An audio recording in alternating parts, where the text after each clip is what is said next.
Good morning children. Online class में आपका स्वागत है।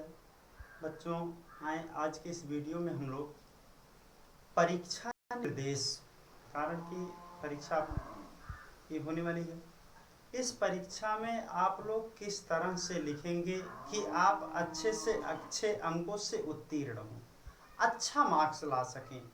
इसके लिए आपको करना क्या है कि सबसे पहला काम कि आप लोग जो भी आंसर लिखेंगे बहुत सटीक और स्वच्छ अक्षरों में लिखेंगे, मतलब सुंदर सुंदर लिखेंगे, पहला काम।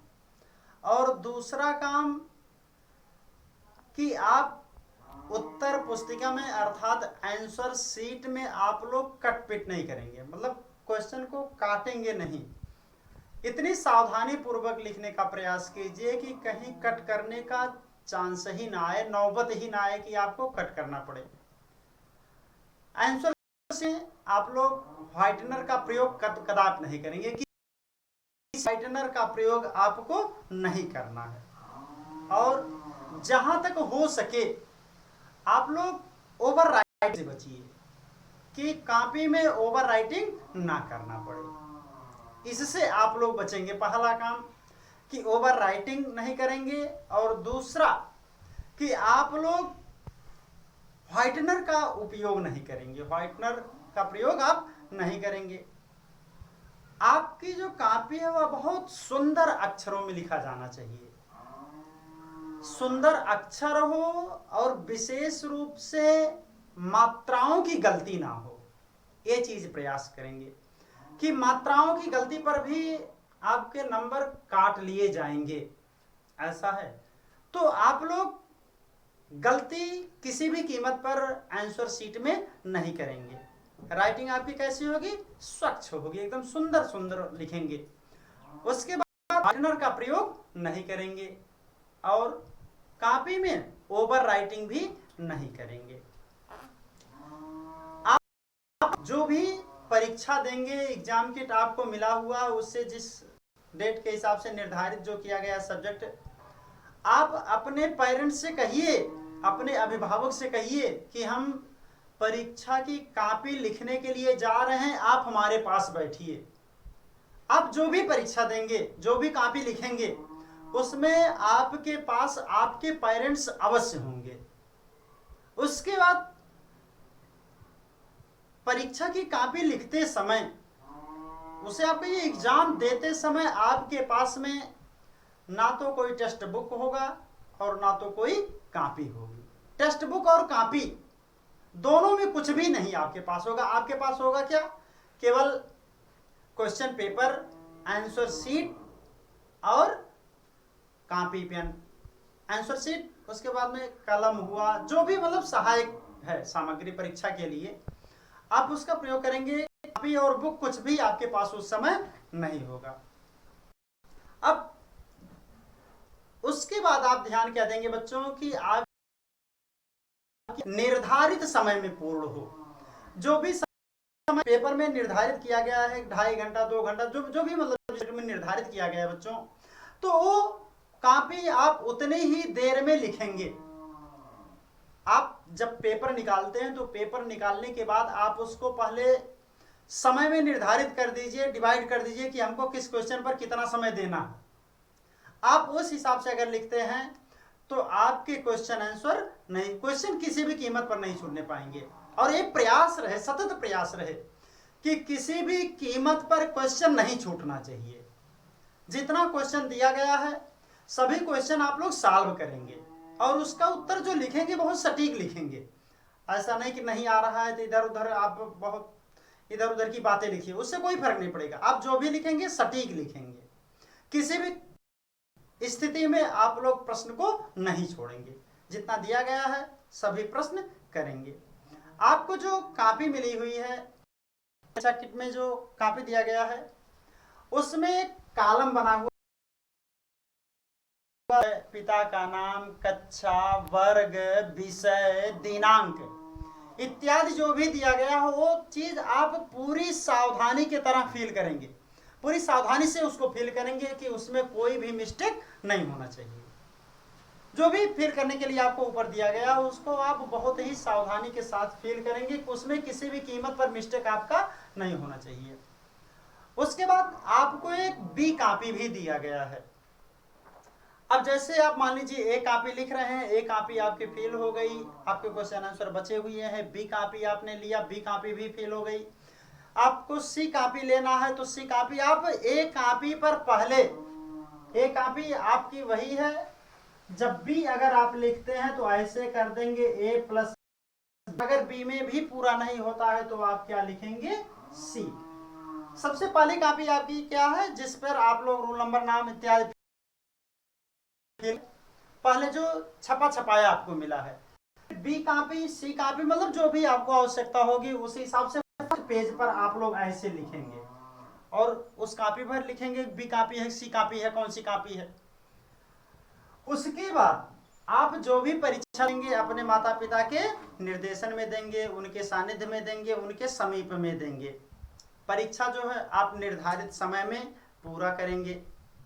फिर आंसर शीट कंप्लीट होने के बाद, मतलब पूरा क्वेश्चन सॉल्व कर लेने के बाद भी आप उसको रिवाइज करेंगे, दोबारा एक बार पढ़ेंगे। अगर मान लीजिए आपको कहीं मिस्टेक मिल जाता है कि हाँ यहाँ पर स्पेलिंग की मिस्टेक है, स्पेलिंग गलत है, तो आप दोबारा पढ़कर वहां पर सही कीजिए। 2 बार नहीं 3 बार आप पढ़िए, किसी भी कीमत पर आप पढ़िए, लेकिन कॉपी में गलत आंसर नहीं होना चाहिए, स्पेलिंग की मिस्टेक नहीं होना चाहिए। उसके बाद आप क्या करेंगे कि आपको परीक्षा किट पर एग्जाम की कॉपी जमा करने के लिए जो भी तिथि निर्धारित है, जो भी तारीख डेट आपको दिया गया है, आप उसी डेट कॉपी स्कूल कार्यालय में, स्कूल में जमा करेंगे। चाहे जिस माध्यम से आप जमा करवाइए, आपकी जिम्मेदारी, कैसे आप जमा करेंगे, आप उसको जो डेट निर्धारित किया गया उसी निर्धारित डेट में आप उसमें जमा कराएंगे कॉपी। उसके बाद आपकी जो भी कॉपी है, आप जो भी आंसर शीट लिख रहे हैं, आंसर शीट के एकदम लास्ट पेज पर आप अपने अभिभावक से, मतलब जो भी हो, माता हो, पिता हो, भाई हो, बहन हो, जो भी हो, अभिभावक के तौर पर जिनके सानिध्य में, जिनके संरक्षण में आप परीक्षा दे रहे हैं, लास्ट पेज पर उनका हस्ताक्षर होना चाहिए, अर्थात सिग्नेचर होना चाहिए, डेट होना चाहिए और समय होना चाहिए। इतना जरूर फिल करवाएंगे कि उनका डेट, सिग्नेचर हो, डेट हो और समय हो। उसके आप क्या करेंगे कि अगर मान लीजिए रोल नंबर आप नहीं लिख रहे हैं तो रोल नंबर लिखना कोई अनिवार्य नहीं है। एक चीज ध्यान रखना बच्चों कि किसी भी कीमत पर कॉपी से पेज ना तो फटना चाहिए और ना तो निकलना चाहिए। बी कॉपी के अलावा बी कॉपी आप ज्वाइन करेंगे, किसी भी कीमत पर कॉपी आपकी ना तो फटनी चाहिए और ना तो पेज गायब होना चाहिए, दोनों में कोई भी नहीं होना चाहिए, नहीं तो उसके जिम्मेदार आप होंगे। उसके लिए आप करेंगे क्या कि परीक्षा किट में आपको धागा दिया गया है, धागे से आप कॉपी को बहुत ही अच्छी तरह से बांधेंगे कि ताकि ऐसा ना हो कि निकालते समय आपके खुल जाएं, पन्ने अलग हो जाएं, ऐसा ना हो कि बांधते समय आप बिल्कुल एकदम सावधानी बरतेंगे। उसके बाद में आपको करना क्या, आप परीक्षा में लिखेंगे कैसे। आपको हिंदी में एक दिया गया है 10 नंबर का डिक्टेशन वर्ड, मतलब जिसको आप कहते हैं इमला, 10 वर्ड दिया गया है।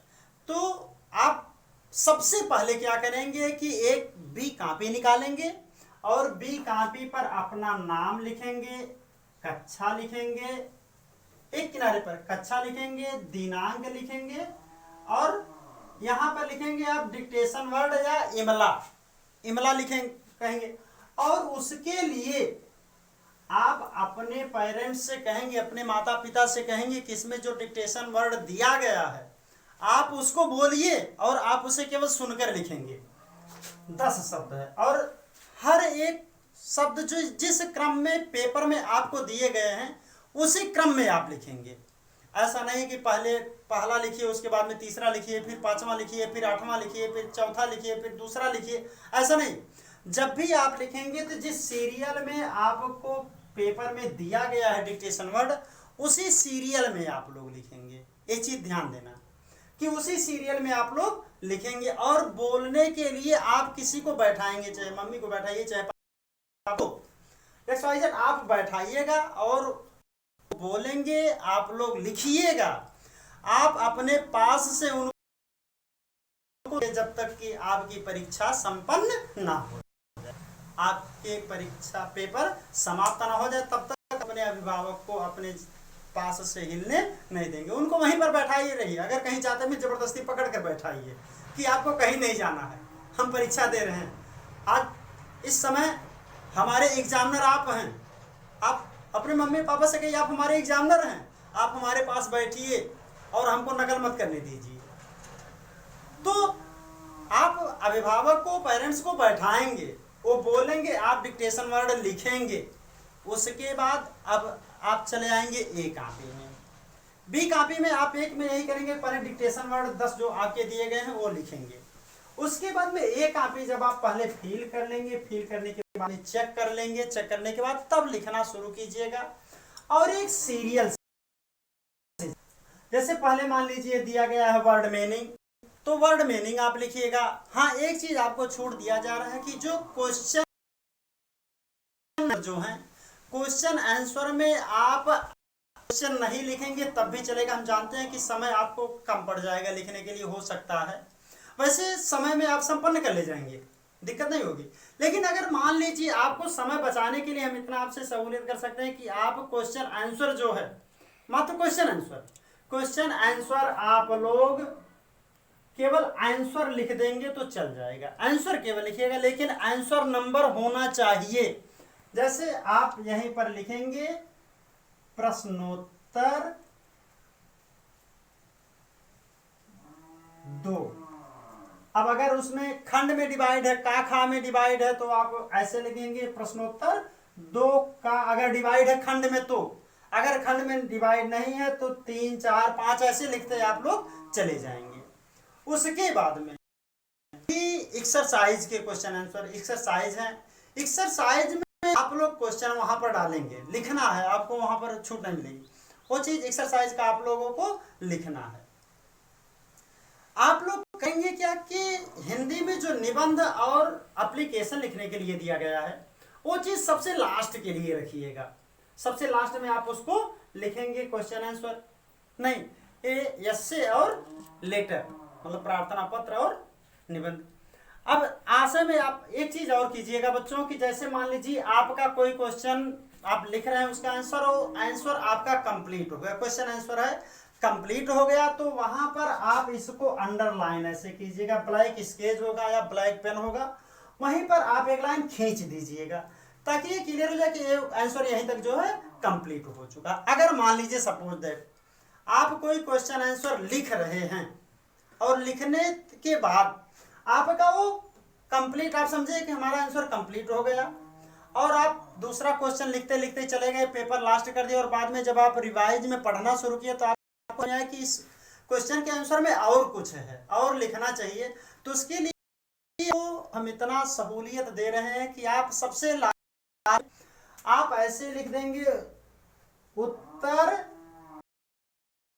शेष, मतलब आपका अगर यहां से छूट जाता है तो वहां पर आप लिख लीजिएगा। उसके बाद आपको जो फिलअप करने के लिए दिया गया है फिलअप करेंगे। जो एक चीज और ध्यान दीजिएगा, जैसे जब मान लीजिए आशय पूछा गया है तो आशय में आप लोग क्या करेंगे कि आशय तो आप लिखेंगे ही, आशय लिखने के साथ साथ में आप लोग उसमें सब कुछ डालेंगे। जैसे जो मान लीजिए मुख्य बिंदु है उसको अंडरलाइन कर देंगे, जैसे कवि का नाम है अंडरलाइन कर देंगे, कवि पाठ का नाम है अंडरलाइन कर देंगे। इसी हिसाब से आप लोग उसको लिखेंगे। तो इतना ही। अब आपको पेपर को लिखने में कोई भी समस्या होती है, मतलब इस निर्देश को समझने में कोई भी समस्या होती है तो आप उसको पुनः पूछ लीजिएगा व्हाट्सएप के माध्यम से, हम उसको बता देंगे, आपको बताएंगे। इस वीडियो में इतना है। शुभ हो, नमस्कार, धन्यवाद।